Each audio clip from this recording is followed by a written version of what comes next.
So hi, everyone, and welcome. My name is Rabbi Melanie Levav. We are so glad you are here. It's incredible to see how far and wide word spread about today's convening. We're thrilled that more than 228 people registered. They're still coming in from more than 27 states, 3 countries, and a huge variety of backgrounds. We have here today rabbis, chaplains, nurses, mental health professionals, foundation professionals, funeral directors and their teams, cemetery directors, federation professionals, Jewish educators, end-of-life doulas, lawyers, professional organizers, Chaver Kadisha members, lay leaders, and more. Please join us in the chat by telling us what brings you to this work. And please rename yourself, not only to include your pronouns, as you see that I have, but to include your organization and role so that we can put you in the appropriate breakout. You'll see the instruction there at the bottom of the screen. When you registered, we asked what you hope to gain from connecting here today. And this is what you said here in the word bubble. As you see, there are things that stand out quite clearly, like understanding Jewish end-of-life community, learning, working, support, resources. And in speaking with so many of you leading up to today and analyzing the data from your registration responses, there emerged 3 priorities for our work together today. 1, to connect with other professionals and committed volunteers. 2, to better understand the field while exploring new partnerships. And 3, to consider how to infuse Jewish wisdom in our work. When it comes to infusing Jewish wisdom in this work, for our organization, it starts with our name, which I'll speak about in a few minutes. But first, to share the vision for our work, it's my honor to introduce the person who first thought of the name Shomer, the executive director of the organization that has incubated us since the start, my teacher and my friend, Adina Pupko. Hi, thank you so much, Melanie. And it is so nice to be with all of you today. As Melanie said, my name is Adina Pupko. I'm the executive director of the Natan Fund, which is the proud incubating organization of the Shomer Collective. I've been a part of creating the vision for Shomer since my teacher and friend, Felicia Herman, first launched Natan Lab End of Life in 2018, a year-long study group that explored both what end of life looks like here in the US and what Jewish wisdom has to offer. From that small group of Natan members meeting with scholars and practitioners in one another's living rooms and conference rooms every month for more than a year, the work has grown as it is clear that the issues resonate with so many of us and so many we serve, both personally and professionally. One of my favorite things is going to meetings with Melanie, where she shares the work of Shomer, and each professional says, "Can I just tell you a story first?" And everyone leads with the personal, which so clearly informs our professional experiences. The mission of the Shomer Collective is to improve end-of-life experiences for individuals and their families inspired by Jewish wisdom, values, and practices by curating content and resources and building a diverse network of organizational partners. Shomer envisions a world where end-of-life matters are spoken about openly, thoughtfully, and frequently, creating opportunities for many more people to engage with Jewish wisdom, values, and practices. These conversations and experiences can be transformational, having an impact not only on the person who is dying, but on the whole family and community systems. That's why we're here, recognizing the potential for transforming the way we address end of life in our Jewish communities. This work does not happen without each one of you out there in communities doing this work, and we thank you first. I also want to note the diversity of people and communities that Shomer has engaged, particularly the religious diversity within Jewish communities, as is represented by those who are here today. Today, we're here to convene and connect, to offer the container in which we can plant seeds together and grow new ways of helping people to live well in the face of mortality. As a funder of innovation, I want to thank each one of the funders who has already partnered with Shomer in launching this work in Jewish communal scene nationally. The Lim and Camper Foundation for Living Torah, the Sephardic Foundation on Aging, and newer funders like Upstart, the Harry and Jeanette Weinberg Foundation, and to thank each one of the prospective funders who have come today in recognition of the potential to create real change. The recognition that the Jewish communal structure nationally needed to do better by individuals and families around end of life was something that first came to our attention from Rabbi Melanie Levav. Rabbi Melanie Levav is the founding executive director of Shomer Collective, who, working in partnership with Shomer's founding board, chaired by Felicia Herman, has in just 2 years begun to bring much needed attention to the intersection of Jewish life and end of life. Melanie is an accomplished Jewish communal leader, having worked for local, national, and international Jewish communal organizations over a career spanning more than 25 years, who along the way became a licensed social worker, a board certified chaplain, a conservative rabbi, and a certified end-of-life doula. It is my pleasure to turn the mic over to my dear friend, Melanie Lavav. Thank you so much, Adina, for your partnership in this holy work. Friends, before I say anything else, I want to lift up and acknowledge something that Adina mentioned, that so many of us are coming to this work from our own experiences of having loved and having lost, of suffering the deaths of our dearest and our closest, from the experiences of our own mourning, and of still missing those whose deaths have motivated us to be here in this work together. Indeed, that's how our founding board chair, Felicia Herman, and I first began this conversation over the last decade, sharing our respective stories of loss while sitting on a blanket, picnicking at our kids' Little League games. So today is Rosh Chodesh Cheshvan, the beginning of the month affectionately called Mar Cheshvan, bitter month, because it contains no holidays. Cheshvan gives us a chance to breathe after the high holiday season and its busyness. And it is with this first breath of the new month that we chose to convene today, recognizing the importance of taking the themes of the high holiday season with us into this new year. The renewal of life, the annual dress rehearsal for death, the dwelling in rickety huts to remind us of the fragility of life. And to ground us in Torah, we began again this past week at the beginning, Bereshit, and we're heading in the coming weeks into the foundational stories of Jewish approaches to death, with the lives and deaths of our matriarchs and patriarchs. We just read this past Shabbat of the creation of the world. Today, we come together to create a path for what our future might look like when we bring death and dying out from the quiet corners and into the light. So, a word about Shomer. We're honored to serve as the convener of today's gathering. We see our roles as a concierge, a curator, a convener, and a change agent as we help to empower individuals as they plan for and confront end of life for themselves and loved ones, make Jewish wisdom and expertise in end of life matters more accessible, and spark innovation and culture change inside and beyond Jewish institutions. A word about our name. The word Shomer means guard. A Shomer is the person who sits with the body from the time of death until burial, and is the person who has the honor of accompanying the soul on the beginning of its journey to separate from the body. So too, Shomer Collective aims to provide sacred accompaniment on this journey, serving as a guide.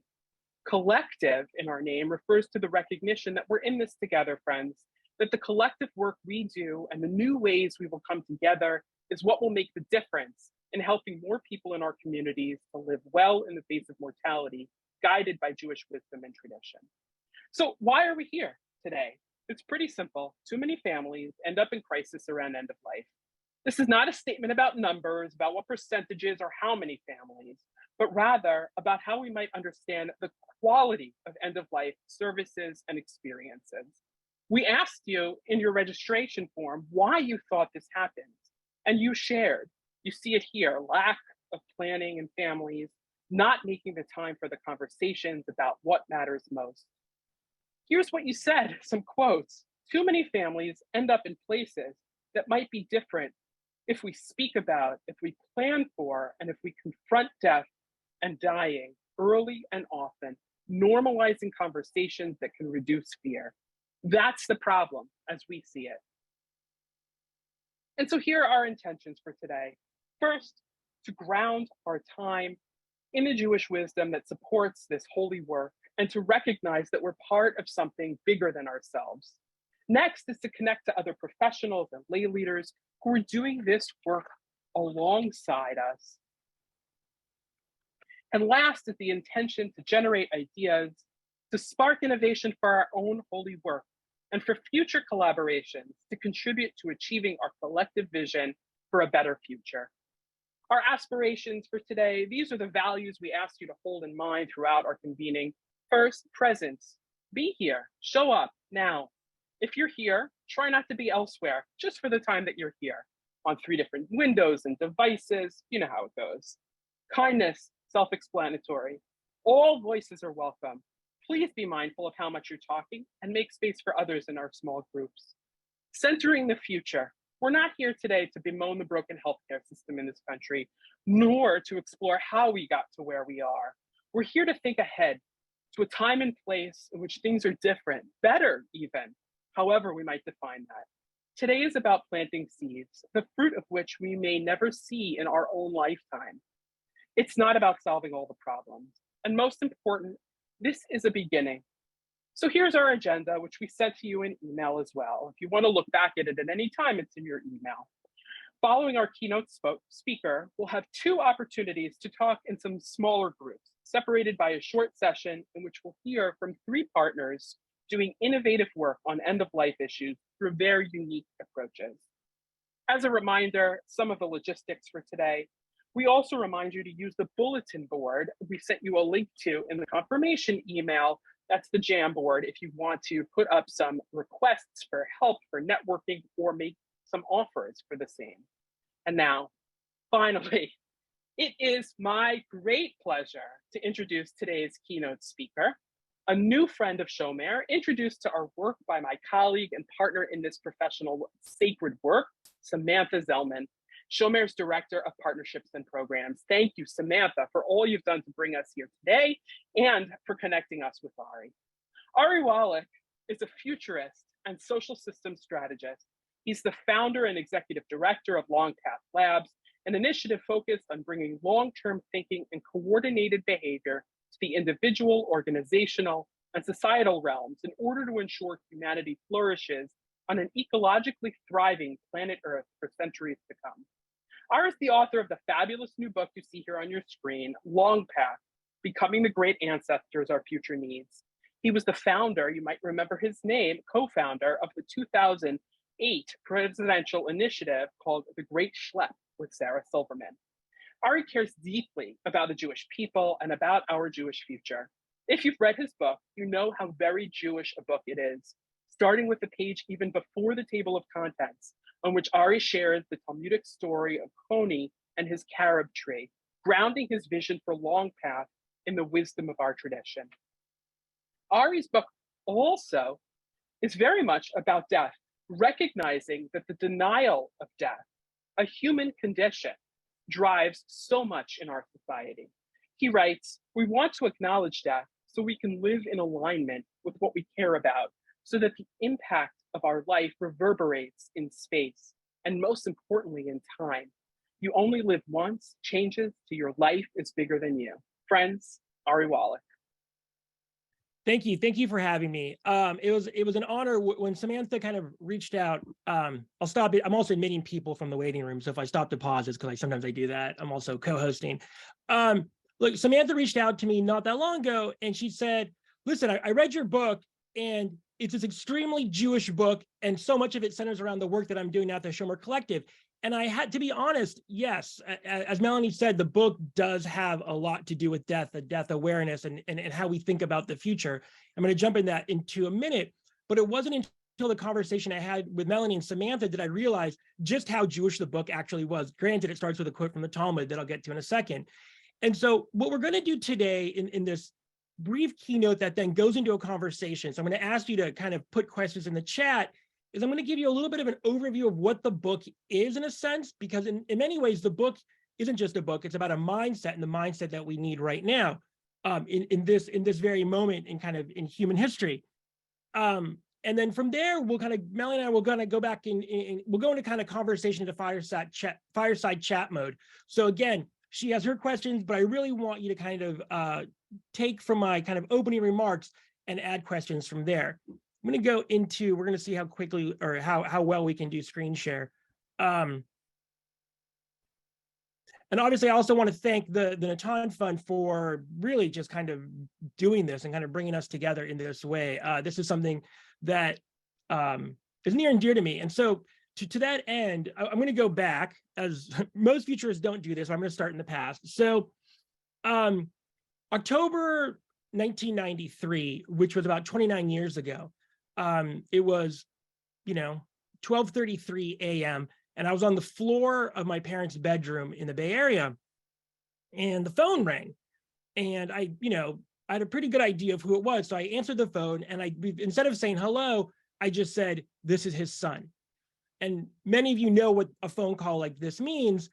It was the on-call duty nurse at the hospital where my father was kind of getting some treatment for very late stage lung cancer. And the duty nurse got right to the point. She goes, "We came in, your father's unresponsive. We're doing CPR. What do you want us to do?"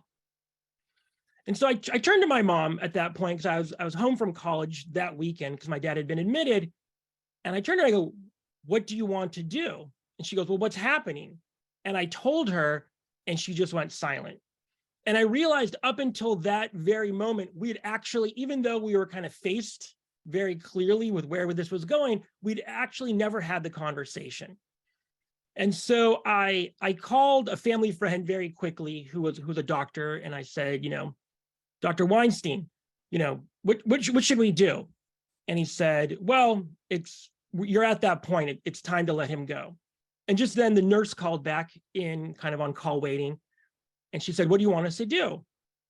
And I said, "My mom's still not talking." And I said, it's time. Let's let him go. And so the reason I start with that story is I want you to know the work that you all are doing in terms of meeting people where they are before they know they're going to be there is unbelievably important. It's very personal to me. Because of that experience in October 1993, we had those conversations in my family. And so 2 years ago, when I got another phone call from my sister, it was a very similar conversation, unfortunately, saying they're from out of nowhere, they're doing, CPR on mom. What should we do? And we knew kind of where this was, and we said, let's stop. But unlike in 1993, where it came to us a total shock, we'd at least had somewhat of a conversation in our family so we could at least kind of process this. Now you're wondering so what's a futurist have to do with death? There's two kinds of people who think and talk about the future. I would say probably 99% of kind of working futurists, right? I work with the United Nations, the White House, big organizations, foundations, philanthropists, and those of us in kind of that realm of work, more often than not, are brought in to be kind of predictors of the future, right? We have our crystal ball, and we're asked to basically tell folks, this is where things are going to go, prepare. But those of us who've been doing this for a long time, I've been doing this for about 20 years now, know that is in many ways kind of a fallacy. We can kind of think about things that are going to happen, but when the time comes, we're never fully prepared because it's always different than the way we've kind of predicted it. So it falls upon us, futurists like myself, who kind of, wrote a book, Longpath, Becoming the Great Ancestors, Our Future Needs, not to actually work with folks and say, this is what the future is going to be, but instead actually think about what is it that the future we want to be? How do we help that manifest? And so this has been alluded to a couple of times, but the book starts off with a story from the Talmud. And many of you know it, but I'm going to repeat it because in many ways, it's the essence, I think, of Longpath. And in many ways, it's also the essence of what you all are doing at Shomer Collective and those who are kind of joining into this network, which is, Honi was walking down a path and he saw an old man who was planting a carob tree. And Honi says to him, why are you doing this? Why are you planting such a small tree? You're so old. How old, how long will it be until this carob tree has shade and bears fruit? And the old man said, oh, it could be 30 or 40 years. And he goes, well, why are you doing this? You're not going to be around for this. And the old man answered in a very kind of Talmudic way, saying, look, when I was young, I played in the shade of a carob tree. I ate the fruits of this tree. Someone planted this for me. And so the question is, how do we do that as a collective when we think about the kind of end of life space? And so, especially in terms of kind of what Judaism brings to bear to it. And so one thing I want to bring up right now is all of you kind of know this, if you're even reading the news or even kind of participating in reality, you know that the moment we're going through in human history feels very, very different. In the book, I call what we're going through an intertidal. So an intertidal, as you can see by this image, is that space in between. It's that interregnum space between high tide and low tide.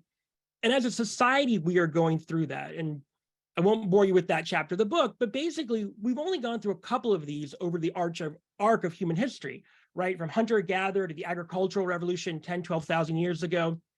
Again, kind of at the rise of monotheism, towards the end of the Middle Ages, moving into the Renaissance, and right now.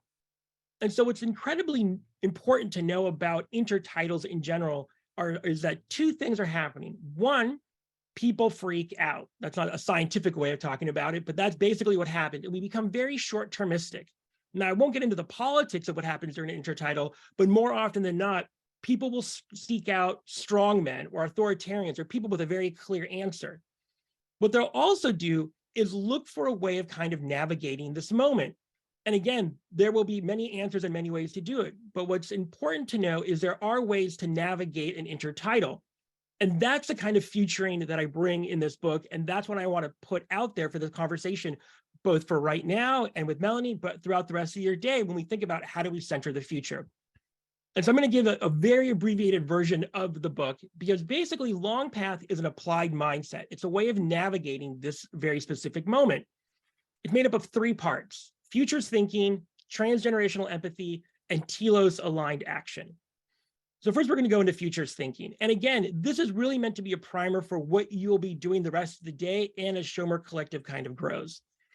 So one thing that's really important to know about what happens in an intertitle is we lose a sense of an official future. Now, what's the official future? The official future is usually these kind of unsaid assumptions and ways of thinking about how tomorrow will manifest. Now, the reason it's official is because more often than not, someone or some things or some narrative or ideology comes along and says, this is what tomorrow is going to be.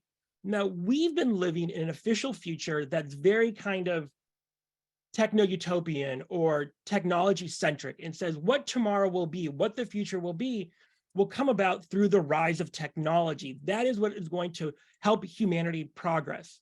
And that, again, that's more in the book, but that comes about the way we kind of think about enlightenment and the Renaissance and the human condition. Now, these kind of official, the official future and the narratives that accompany it, again, are always about technology, about all the amazing things that will bring.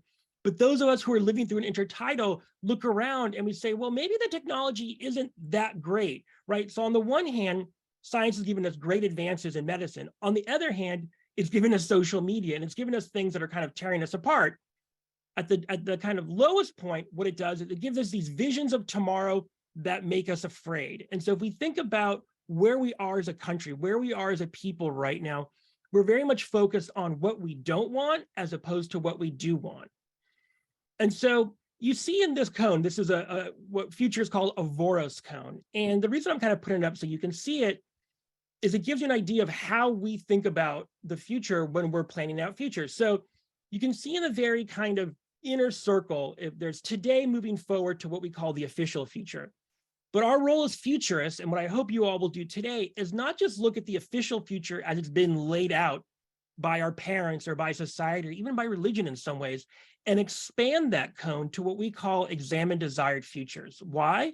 Because it's important that we recognize so much of what we bring to the table when we're thinking about where we want to go tomorrow is actually, as my dad used to say, if you're thinking about tomorrow, you have to start yesterday, right? And so this is the kind of cone that we use at Longpath. You can see the difference between the previous one and this one. In this one, we bring the past in. And more often than not, when we think about the tomorrows we want, I know Melanie said we're not going to think about all the things that went wrong in the past, but we have to also center the past in a certain way so it can help us understand how we're actually very limited in the scope of what we think is possible. So again, where we want to get to are these examined desired futures as opposed to just this official future narrative, which in and of itself is kind of collapsing in this intertidal moment. Now, I don't want to be Pollyannish about it and say, oh, what Shomer Collective, what everyone wants to do, we can write our own future. We really can't. And the way we kind of circumscribe that in a certain way, at least in the futuring realm, is by working with megatrends. These are the Longpath megatrends. You can find these at longpath.org. I won't go through all of them. Most of them will probably resonate with you. The one thing I just want to call out when we think about these megatrends that are kind of shaping society as we know it, is you'll notice down the middle column is science and technology developments. That's obvious. But what I want you to do is also kind of expand out. And what megatrends are these kind of tectonic shifts that are happening. They're decades in the making, and they'll play out over decades, but they're really going to impact the work of Shomer Collective. Some of them barely, right? And some of them very much so. So we think about boomers rebooming, or the growth of millennial generation, or climate change and resource scarcity. These are very real trends that impact the work that you're going to be doing. Another way to think about kind of the difference between future, which is singular, and futures, which is more expansive, is to think about the kind of clocks that we used to have and the clocks that we have right now. So on the right, we have a clock, a digital clock. This is how most of us live our life right now.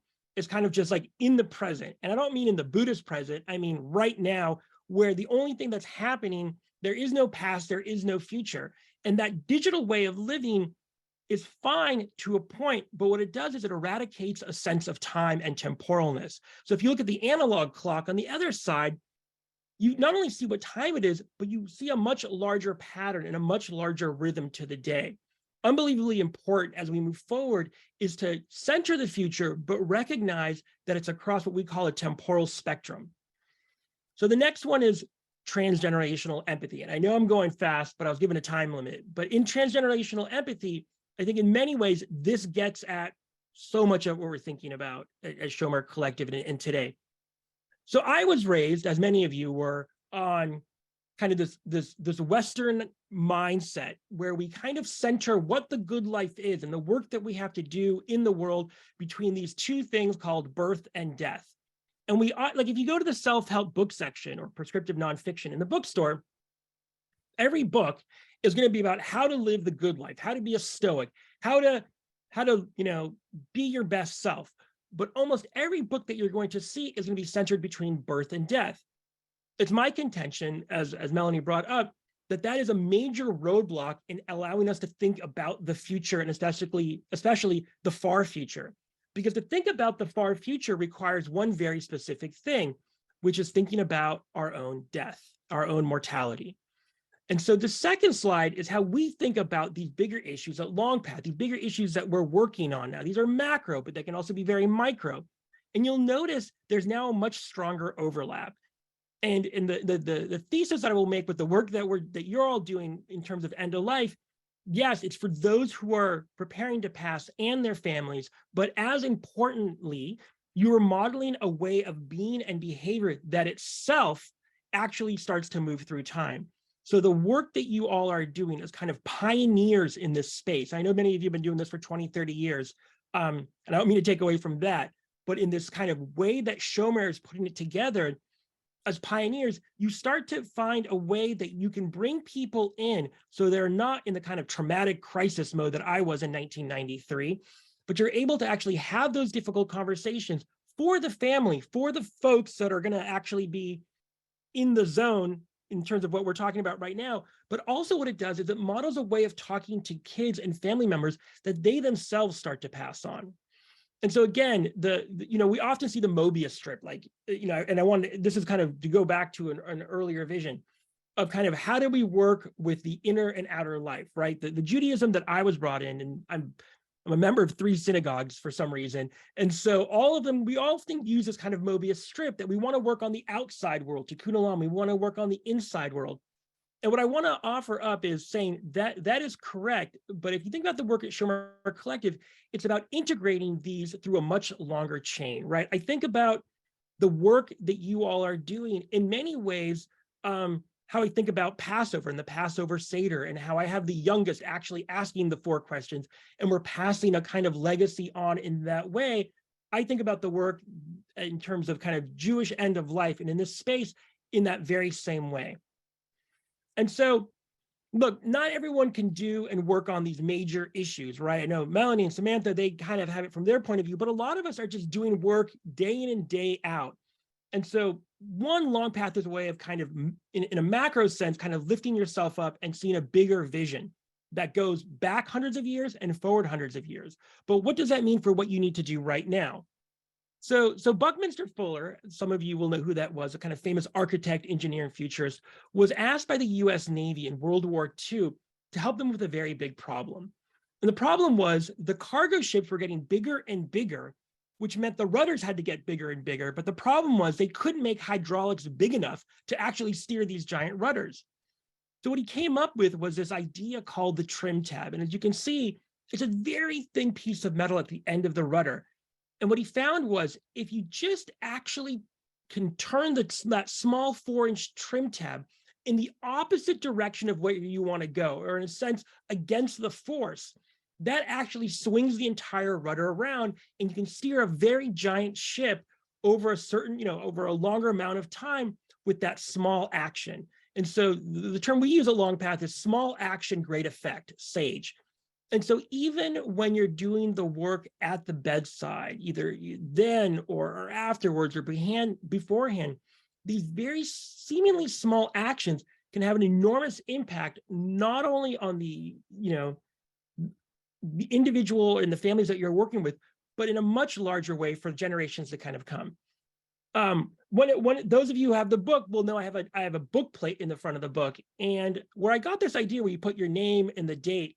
And my publisher didn't necessarily like this idea, because what I was basically saying was, when you've read the book and you've done notes in the back, give it to the next generation and the next generation. And the reason for that is, again, if we don't move into a place I'll say in America or in society, we're open to having conversations about death and mortality. And if we can't move from kind of death anxious to death aware, we won't be able to start taking the actions that we need to take that allow us to be great ancestors. So the final pillar is telos. And I think this will be in many ways the end of your day, which is, how do you think about where you want to go? So you think about where you want to go and your ultimate aim. It's often about your own life. These are the things that I want to do before I pass, before I move on, let's say. And in Longpath, in that way of thinking, we have to make that telos further than our own lifespan. Super difficult, but what transgenerational empathy allows you to do, because you're emotionally connecting to the past and you're figuring out what is it from the past you want to bring with you, what do you want to let go, and then therefore what do you want to bring to the future. That's the transitional empathy part. But if it's not grounded with a larger vision of where you want to get to, it becomes very difficult to discern what you want to let go of and what you want to bring with you. Obviously, this is from the Odyssey. This is Odysseus, right? In the Odyssey, so much of the story was about wanting to get home, wanting to return to Ithaca. And so for so many organizations that I've worked with, they have lost sight of what that Ithaca is. It's now kind of, they say, oh, Ari, come in and help us with our mission or our vision, but it's usually only like 3 or 4 years out. And if we think about it as someone who runs a nonprofit, part of what we want to get to is we want to get to a world where our services are no longer needed, right? That could be multiple generations out from now, but that's one way of kind of thinking about that telos, right? And that's, again, this idea of kind of telos aligned action. We know the speech. One of the reasons the speech is so powerful is because it lays out a vision of what the world looks like after the work has been done. In Judaism, we refer, it's the Messianic moment, the Messianic age, and there's a lot written on that. But for the work of Shomer Collective and the kind of Jewish end of life space, the question I'm putting forth is, what does it look like? What does the world look like when in your wildest dreams of what you want to see happening is happening? Because without that, and without that done in a kind of collective way, it becomes very difficult to get there. And so these are kind of 2 quick examples of how you can do telos. One is it's just about kind of, you have an idea, someone else has an idea, someone else has an idea, and you kind of build, right? That's the Lincoln Log way of doing it. That's fine, and that's secure in a certain sense, and it does build a vision, it does co-create. The other way is building this is the geodesic dome by Buckminster Fuller again.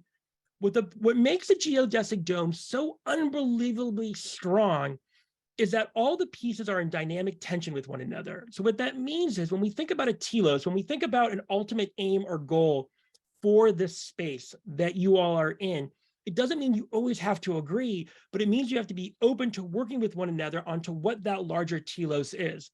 So when you kind of find yourself frustrated, you can kind of think to yourself, are we building a dome that can withstand headwinds, or are we just building something that stacks on top of each other that seems strong, but won't necessarily be able to withhold and withstand the storms to come? And when you start doing that, you start to see that we actually are able to start intertwining both our actions, our own lives, with the past and present into something much stronger than we thought possible. Now, I want to go back to what it means to be an intertidal, and I'm going to wrap up, is if we look at the larger society that we're in, about the telos that's being put out, no wonder no one wants to talk about death, right? Look at all of the content that we and our children are reading. It is all dystopian. We can do another webinar on why dystopian content sells and why there's such a strong affinity for it right now. A lot of that, I believe, is coming from death anxiety around kind of climate change and larger parts of the intertidal. We don't want to talk about it. We don't want to have those conversations at a very kind of emotional level, so we emote through the content. Now, that's not the only way of thinking about tomorrow. Many of you will know this is Wakanda. This is from Black Panther, right? This is what we call a kind of protopian future. It's not dystopian, right? It's not utopian, which really means no place that always falls in on itself. Protopia is this idea that tomorrow is better than today. It's incremental change. And we see that in these images of Wakanda.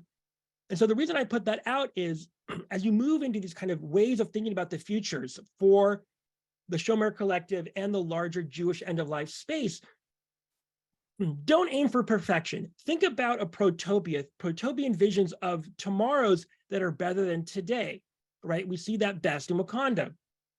And so I'll leave you with this as a kind of way to start the thinking. It's now October 2033, right? So it's 10, 11 years from now. What do you want this space to look like? Yeah, I didn't do 2133 because that may be too much for today.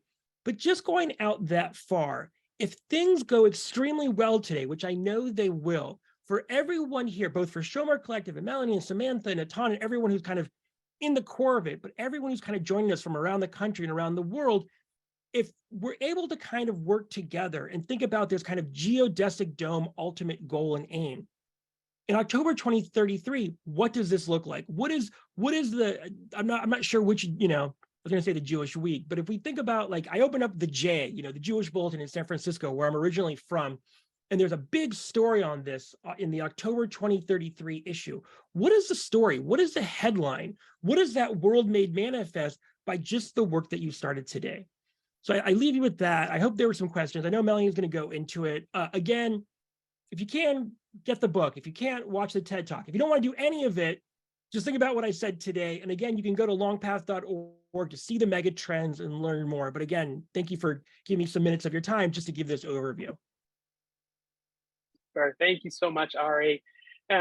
Pretty incredible, jam-packed, just a few minutes.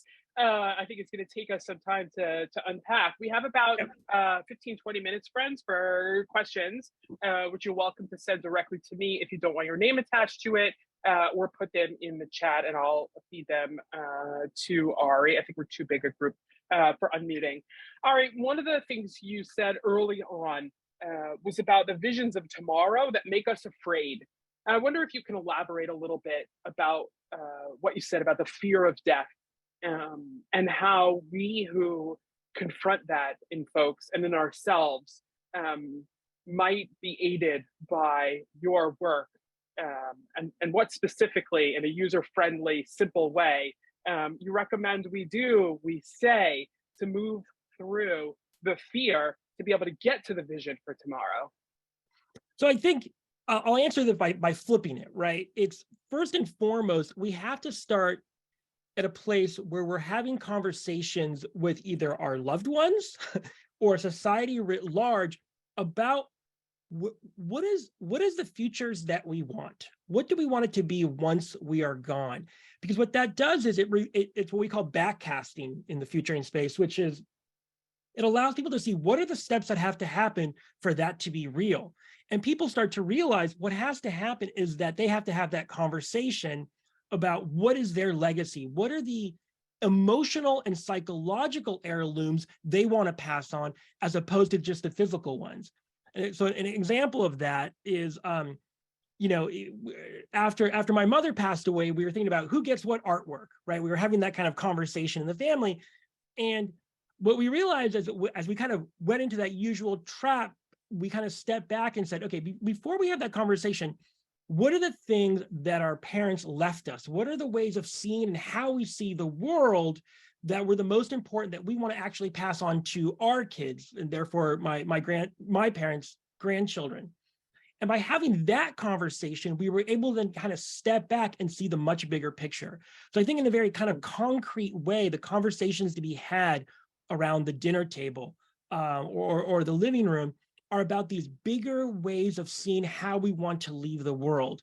And it becomes less about the biological, if you will, the biological hardware that is the body that is so hard to let go of, and allowing us to actually see that our very actions and behaviors are the legacy we leave to the future. And what that does, and I don't mean this in a negative way, it starts to disconnect us from the biological entity that is Ari Wallach and more about the ways of being in the world that will actually go throughout time, right? In many ways, this is what it means to Longpath. It's to, and again, I'm not trying to disassociate biology from soul, and that's a whole other conversation, but we want people to see that who they are isn't about what they have, right? It's the the Kittle doesn't have pockets. And when we start to go into those conversations, we see, and I've seen, having had these conversations personally, there starts to be a kind of moving from this death fear to a death awareness where people see they actually will live forever, but it's through their actions and behaviors, not through the physical. And so one way of kind of approaching and going into this is having those conversations about the values, kind of living wills and things that you all work on much better than I do. That's one way we have found at Longpath when we work with organizations. I work with CEOs of Fortune 100 companies, and I often ask them, well, what do you want your legacy to be? And they're like, oh, I have another 10 or 15 years. I go, no. Like after you're gone, like 200 years from now. And after they go through their momentary freak out, we're able to kind of step back and say, what are the values and legacies that you want to implant in this organization that are more than just your physical presence or the term sheets that you put together? So again, it's elevating that conversation, allows you to then backcast into the more mundane end of life issues that become very difficult for people to have a conversation about. Thank you. You started with conversations, and I appreciate that.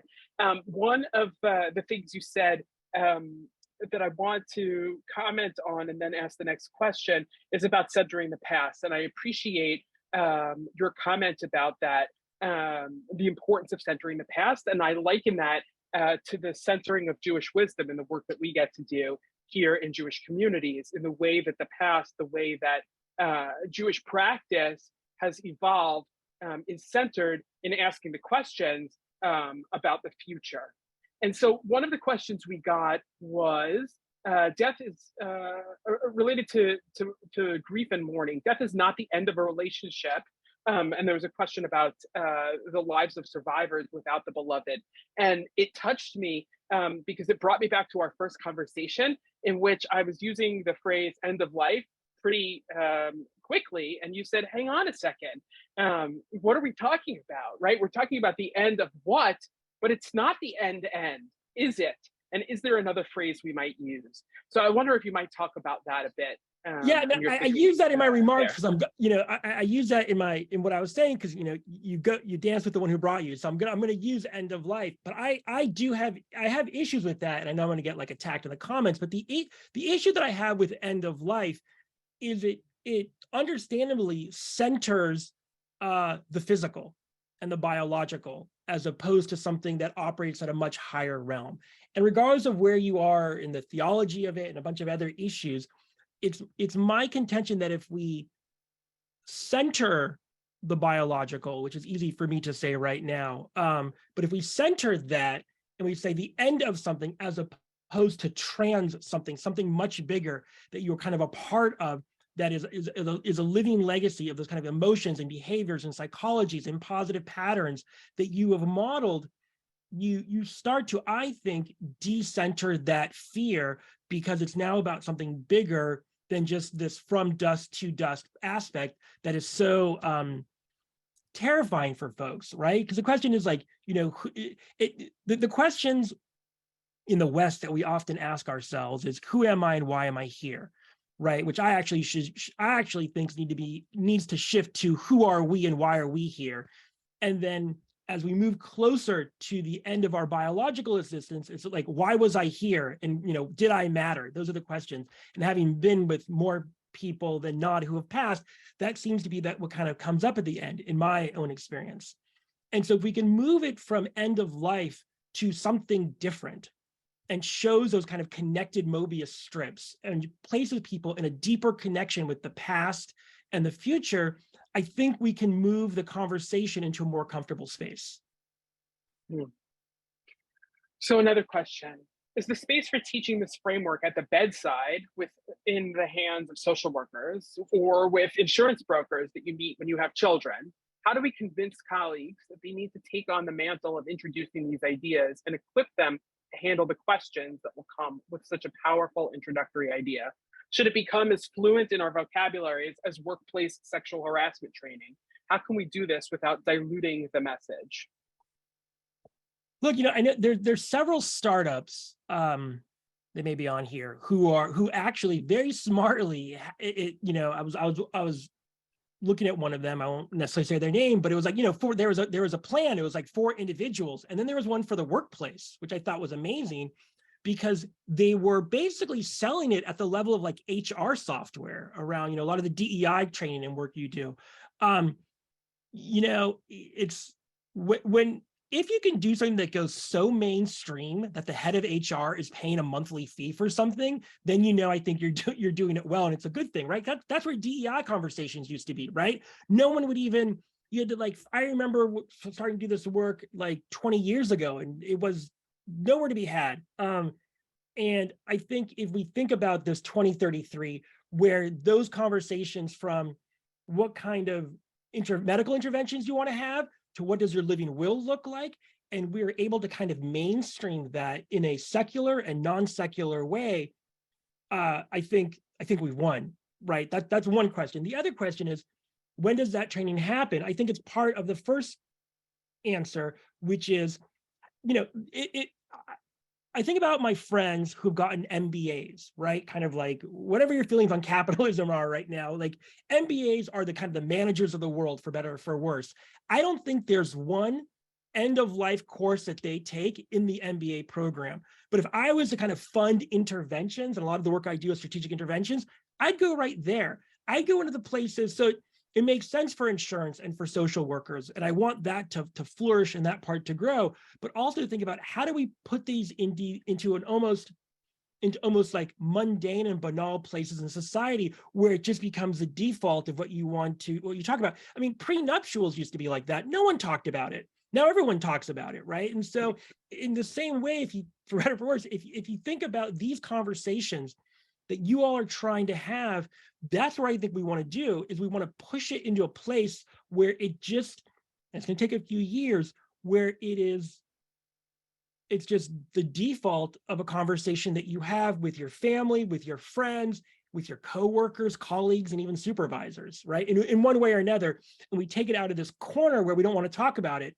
And part of that is kind of Western death denialism, which I think a lot has to do with an infatuation of youth, and that is marketing and capitalism, but that's for another webinar. So part of it is kind of investigating that and then bringing it out into the open in a way that is less rare and much more day-to-day in people's lives.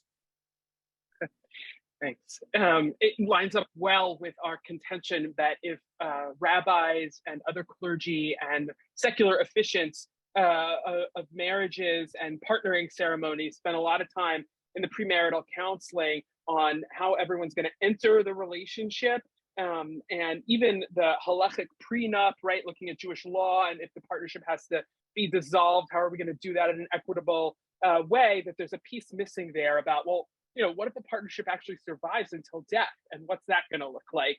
And maybe there's a chance to introduce the conversation in a very Jewish way. So 2 important pieces that I want to get to. One is, I think you and I both, but maybe you're able to separate this out a little bit better, default into children and next generation when we talk about legacy. It's a very Jewish thing to do.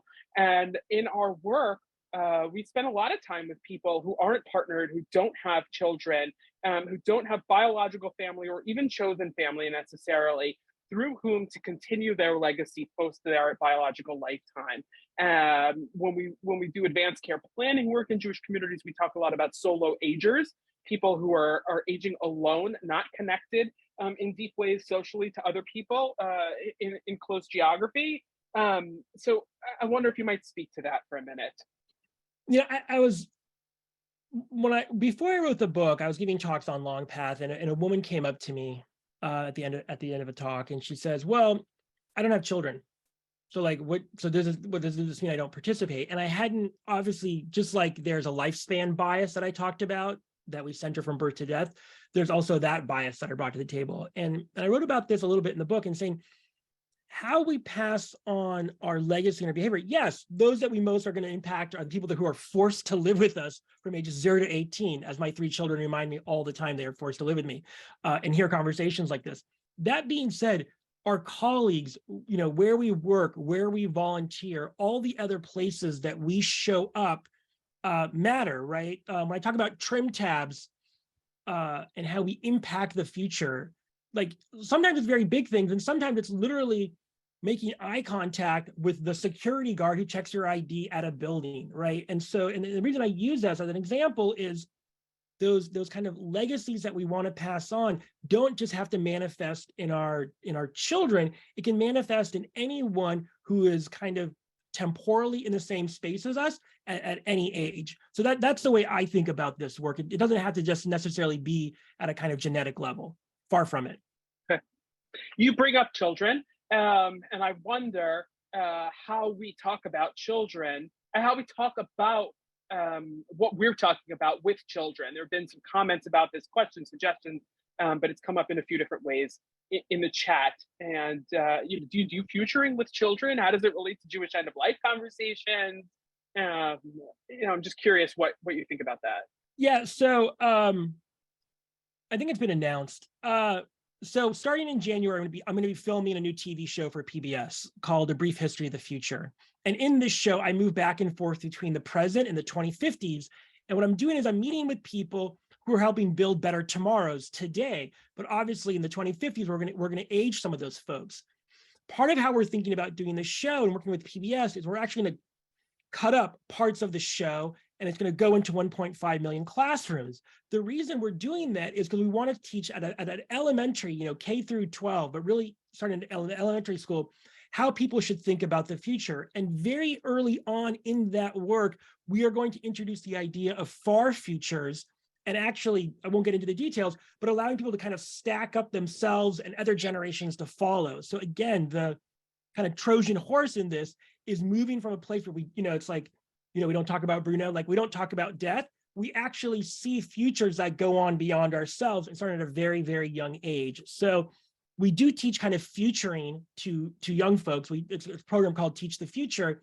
And in that, we just normalize the idea that there are far futures beyond your own lifespan, as opposed to, and I think, Melanie, we talked about this at one point, 20 years ago, if someone had cancer, you whispered it, right? Like it was something you didn't even talk about. And now all 3 of my kids who play sports are wearing like pink socks for breast cancer and cancer awareness.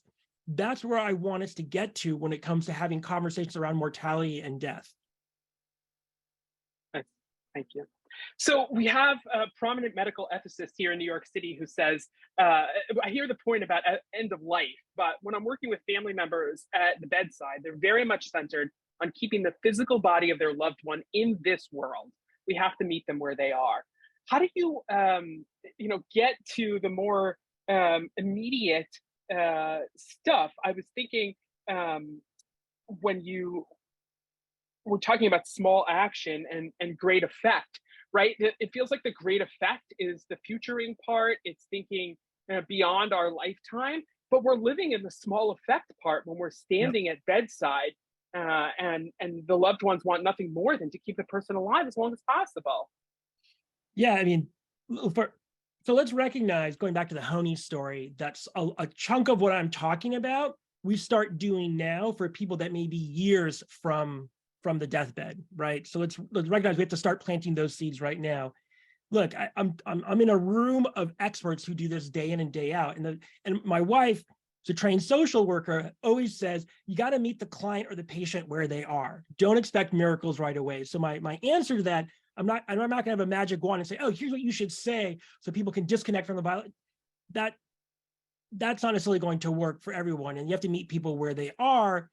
I hope that in this kind of conversation, we are planting seeds that get ahead of that moment. But in that moment, you all know you have to be kind of centered with the individuals for what they need. But that being said, it's a really good question. And I'm curious what others have done if there's been things that have been successful. And I think that that question is a perfect question for why you need something like the Shomer Collective, why you need these kind of bulletin boards and these gatherings.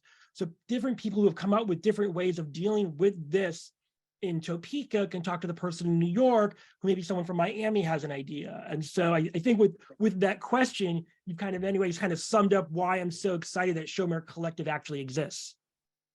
Super, thank you. This has really been an incredible conversation. And in the chat, there have been a lot of fabulous exchanges between folks, right? Not necessarily questions, but applying already the ideas that you're bringing up and recognizing how it already plays out in some of the work that folks are doing. So Ari, I want to thank you so much for giving so generously of your spirit and of your time and of your intellect and your emotion and becoming Shomer's newest #1 cheerleader out there in the world. Huge fan. I can't even tell you how much of a fan I am of Shomer Collective. I put my email address in the chat. So if you have any further questions, I'm on book tour right now, so it won't be right away. But this is some of the most important work I think that is happening in the Jewish community right now. So I'm, the hundreds of people who showed up gives me more faith in the work that's being done to ensure that we're great ancestors. So Melanie, everyone, thank you for not only for having me, but for just doing this work. Super. Thank you so much, Ari. We will wish you well, and we're going to continue on with our program, friends. So as you saw from the agenda, we will have time for a formal break, but obviously folks step away as you need. What I want to do now is to explore through introducing our breakout groups, how we might apply Ari's lessons in our work collectively. When making change in general, when we're making change, the conventional wisdom of the first step is to find others who care about this issue, right? That's what we're doing here today. So we're going to start first by connecting to others who are in similar roles within this broader movement, right? We've already seen in the chat through you identifying your roles in your names and in the conversation that we have here a huge variety of folks who identify as being at that intersection of Jewish life and end of life. So in breakout groups, we have tried by using how you identified yourself in the registration for the next 25 minutes to explore and share what our roles are in improving end-of-life care and conversations in Jewish communities, inspired by Jewish wisdom. We're splitting up by self-identified roles and contexts, the context in which you work based on what you told us. The groups have been pre-assigned and should be self-facilitated. We're a competent group here of nearly 150 people live, and now up to 236 registered. So here are the questions. You'll see them up on your screen, and we're going to put them in the chat, which you should then still see once you're in the breakout group. The first is to take a few minutes to introduce yourself. Who are you? The second is, what is my role in making the vision of improving end-of-life care and conversations in Jewish communities a reality? What's my role in making change? And the third is, how can we support each other? This is in like groups. So you'll have groups of chaplains together, groups of doulas together, right? Groups of funders together. And each of those questions should be given about 7 minutes. In your group, please make sure that one of you volunteers to be a timekeeper and that one of you volunteers to be a note taker. For those of you who feel good about using technology, you can put notes up on the Jamboard, the link to which is in the chat or will shortly be in the chat. And for those of you who are less comfortable with newer technology and aren't familiar with Jamboard, which is just an online bulletin board to take notes on, you can take them in any format you want and email them to us after so that we can put them all together and share them in a summary. So those are the instructions. If you have any questions, you should feel free to chat us.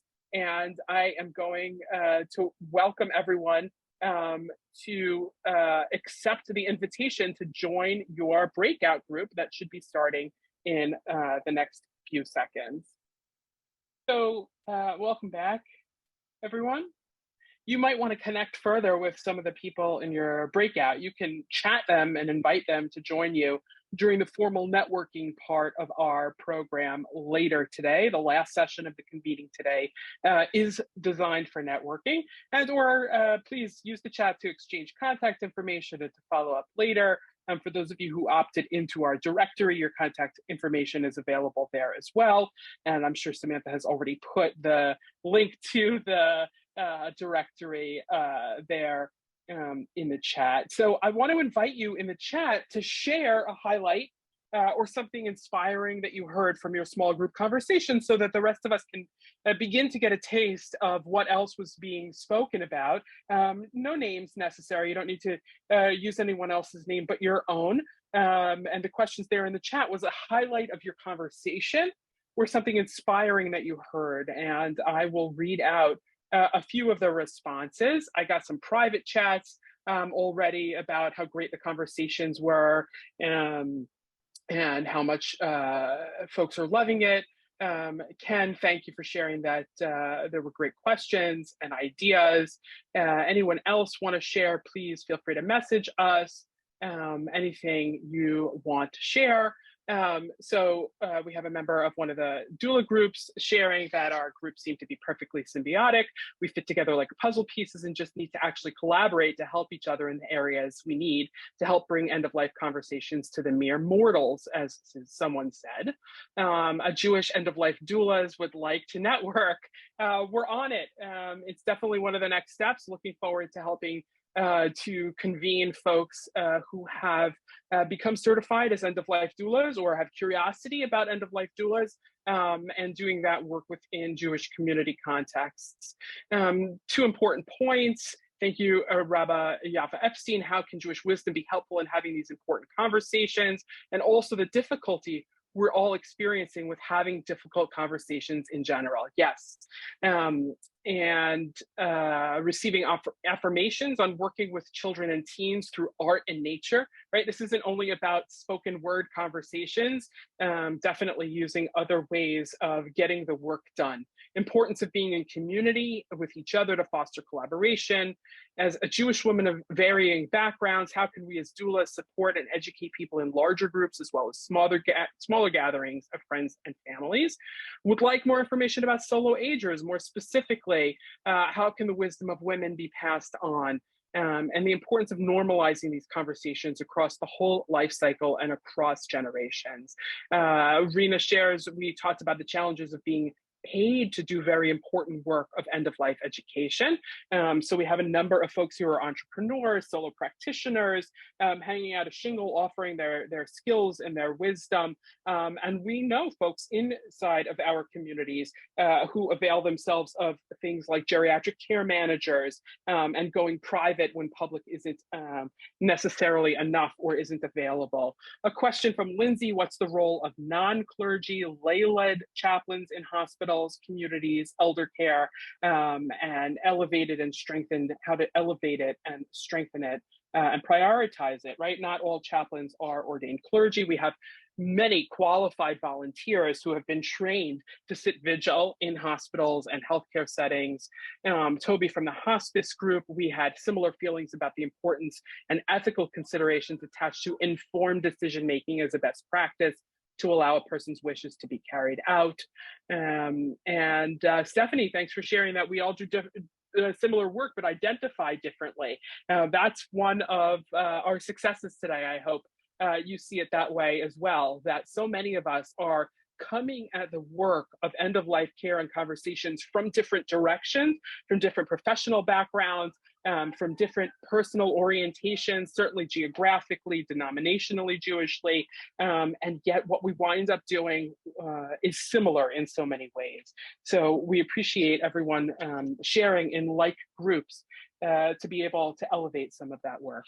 So now I'm happy to introduce Samantha Zellman, Shomer Collective's Director of Programs and Partnerships, who will lead us into the next part of our convening. Samantha, all yours. Thank you, Melanie. So before we move into our next breakout to imagine the future, we wanted to share about 3 exciting initiatives that we're working on that we would love you to know about. So we are so grateful to Rebecca Missel from Custom and Craft, Carly Kunz from Blue Duff Foundation, and Sally Kaplan, Program Director for What Matters, who will tell us a bit about the initiatives and share how you can get connected. So we'll start with Rebecca. In your video. Hello, great. Thank you so much, Samantha. Hi, everybody. I'm Rebecca Nissel. I'm the Director of Partnerships and Content at Custom and Craft, and you may know us from our Haggadah.com work, and we are so excited to be here. Thanks to an exploratory grant from Upstart and launch support with a grant from the JCRIF program, we've worked together with Shomer Collective for the last year in creating a platform where people can find intentional moments to honor change, loss, and grief. So what does this look like? It is a website where people preparing for their own death, people in acute stages of grief, and people remembering their beloved dead will encounter accessible resources and easily adaptable, personalizable Jewish rituals. It's also a space for new end-of-life rituals to be developed where people have more access to all things related to the end of life from a Jewish ritual perspective, and where people were really empowered to take the technology that they may have inherited, whether that's Yiskor or Kaddish or other sort of things that we think of as tools, and find ways to customize them and make them their own. These tools can be used in a DIY setting or with the support of someone like a rabbi, a doula, or a chaplain. And also people can collaborate on these with their loved ones. So as an example, someone whose father may have recently died will easily find information and rituals for those first weeks and months after the death, marking the end of Shiva and the end of Shloshim, and also what happens in that first year of mourning a parent.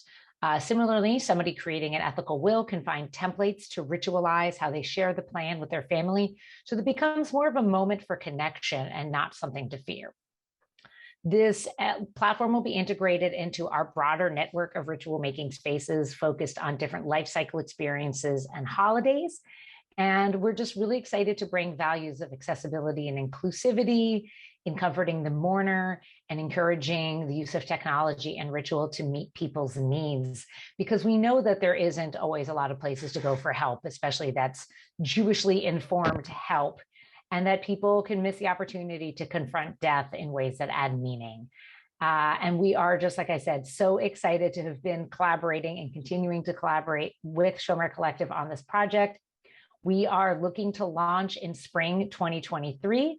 If you are interested in contributing rituals, you're a creative maker, or if you want to be an early site tester, please reach out to me. My email is in the spreadsheet that Shomer Collective shares. Thank you so much. Thank you so much, Rebecca. Now I'm going to introduce Carly from Blue Duff Foundation. Thank you, Carly. Hi, everyone. And thank you so much, Samantha.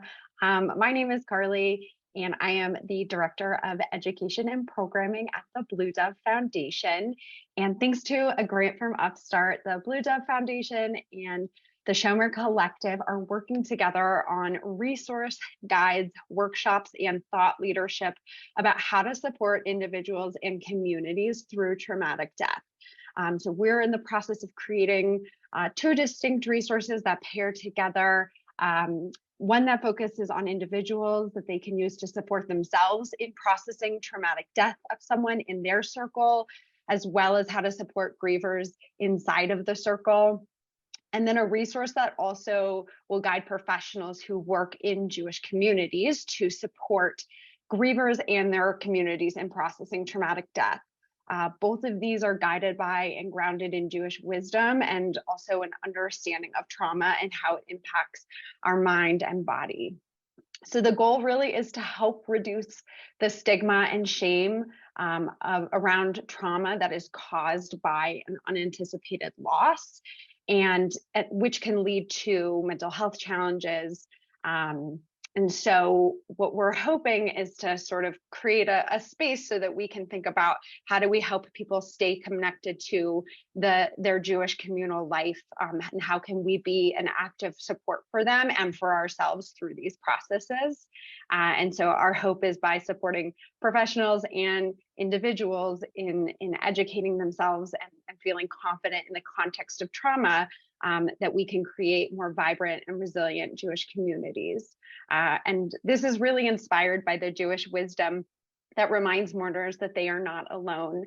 And so some of the traditional texts that we look at is, may God comfort you among the other mourners of Zion and Jerusalem. And the piece that really sticks out is among the other mourners, signaling that a mourner is not alone in their experience of grief, and that we are really truly a part of a community.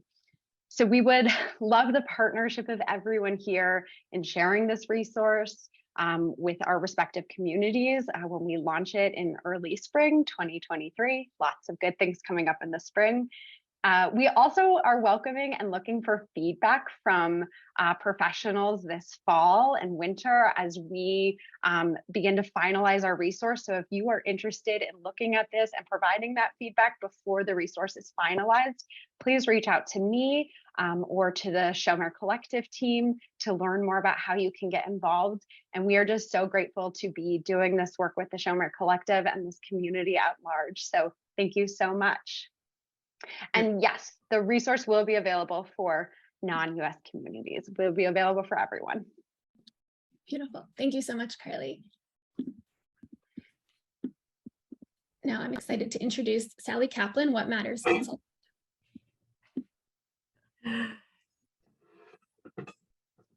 Thank you. Sorry about this. I'm sitting in a cafe in Tel Aviv right this moment. Anyway, thank you, Samantha and Rabbi Melanie. I'm Sally Kaplan. I'm the director of What Matters, Caring Conversations about End of Life. And it's lovely to see so many familiar faces and also those many faces that will become familiar. I want to spend a few minutes just telling you about What Matters, the program, and then invite you to follow up with more conversation later on. So as many of you are no doubt aware, 92%, and we've been talking about this most of the day, 92% of Americans say it's important to discuss their wishes for end-of-life care. And yet in this country, only about a third of the people say they have actually done this. And that really sums up what Matters' mission is. It's our mission to close this gap and to elevate the role of advanced care planning in the Jewish community. We encourage people to engage in advanced care planning, and we offer multiple ways for them to do so. And uniquely, I believe, we attempt and we work hard to infuse Jewish wisdom and values into the advanced care planning process. We have trained and certified facilitators that help people engage in this process. And we offer our programs in places where Jewish individuals gather, in synagogues, JCCs, seminaries, communal organizations. And as well, we reach out to those who are unaffiliated with such organizations. So why?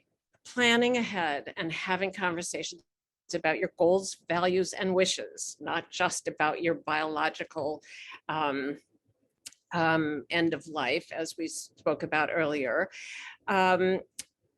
is one of the best ways to avoid crisis, stress, potential family strife, et cetera, at the end of life. So how do we do this? Participants in our program are educated about the importance of selecting a healthcare agent and about documenting and communicating their goals, their wishes, and their values and their preferences so that their wishes will be known, respected, and honored should they ever be in a position where they cannot speak for themselves. So our initiative began around 7 years ago, actually in 2015 in New York City. It was a joint venture of the Marlene Meyerson JCC Manhattan, the New Jewish Home, and the Jewish Theological Seminary. And we were the fortunate beneficiaries of a grant from our founder, funder, and partner Plaza Jewish Community Chapel, which was a unique grant, and also support from UJ Federation of New York. Our initiative, importantly, builds upon something called Respecting Choices, which is a evidence-based protocol developed in La Crosse, Wisconsin, where 96% of the people who die have their wishes documented and 99% of them have their wishes honored. We're excited that as of July 1st, we are now under the auspices of Shomer Collective. So our previous Manhattan-based program will now be accessible to a national audience through our online sessions and materials. Our intention is to offer advanced care planning conversations and guidance to individuals and groups, as well as provide trainings and facilitators to appear at conferences and find opportunities and help you with opportunities to bring what matters to your community. Before closing, I just wish to elaborate just a moment on the important place that Jewish values and wisdom play in this process. Jewish tradition, as you know, and as we've been speaking about, offers us no shortage of opportunities to be reminded of our mortality. Above all, the idea that life is sacred is inherent in Jewish life. And when we plan in advance, we honor the sacredness of life by considering important questions with ample time and space and thoughtfulness. Planning ahead enables us to explore this and many other Jewish values as a guide for sorting out the complexities of healthcare decisions and end of life together. So how can you get involved? Well, we are having our first public group advanced care planning session on November 1st, and we will be having another one in January. At both of these, we will be offering a facilitated advanced care planning conversation, and we'd love to have you join us.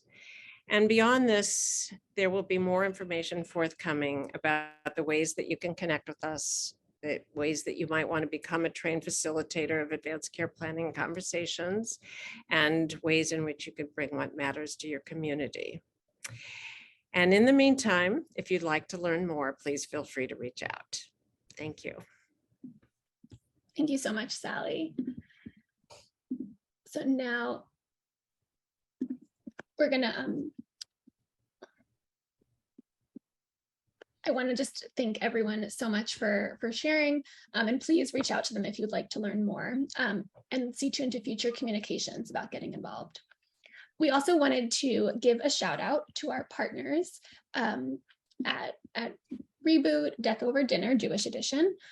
Similar to a death cafe, this program creates space for us to come together and talk about death, inspired by Jewish wisdom. We encourage you to bring this to your community or join us in December when we host our next public session. We'll just move to the next slide.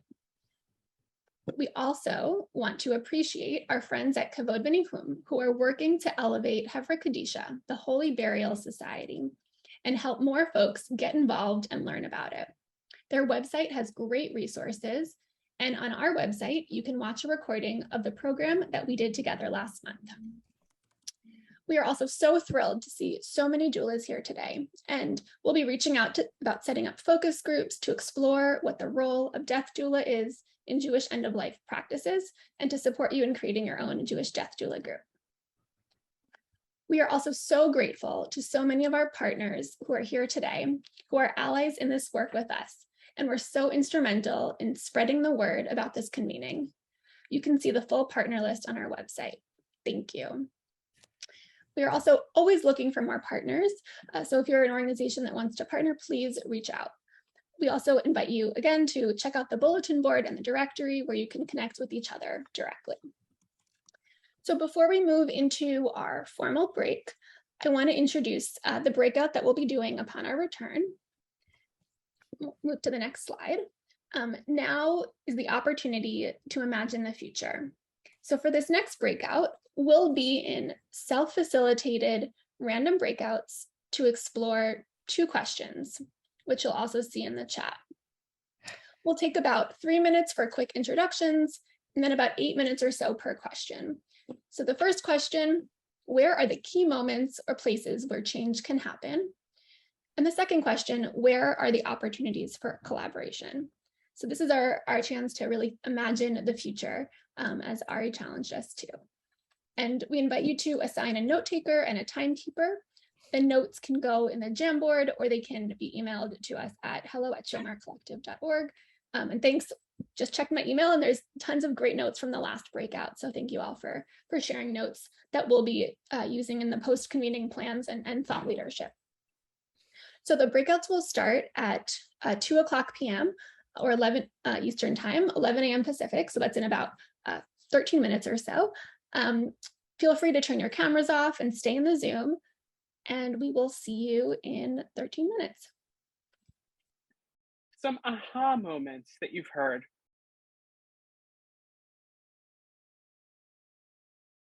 We'd love to hear what went on in your small groups. We couldn't hop into all of them. And some of us who were in one wanted to be in more than one. Tell us. Rabbi, I just want to say that I tear off this "You Are a Badass" calendar every day. And today's, it says, an aha moment is great, but an aha permanent new way of life is much better. Thank you so much. That's today. Fabulous. Rabbi Velo, Katya, thank you so much. My chavruta from when we were trained together as What Matters facilitators those many months ago. I too love being in community with others wrestling with the same ideas. And I'm so grateful that so many of you have joined us here today in community.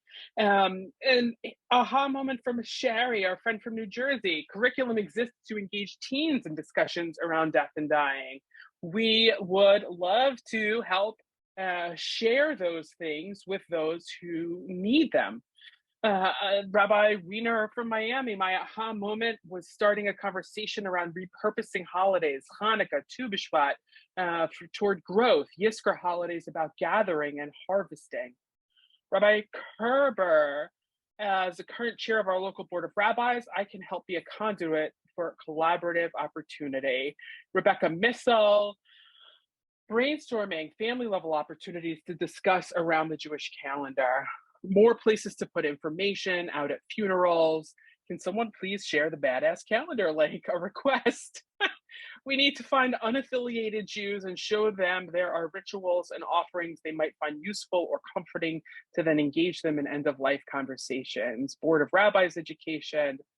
Super. Involving young people in the conversation, utilizing younger people and their expertise. Take this on as an opportunity and a responsibility.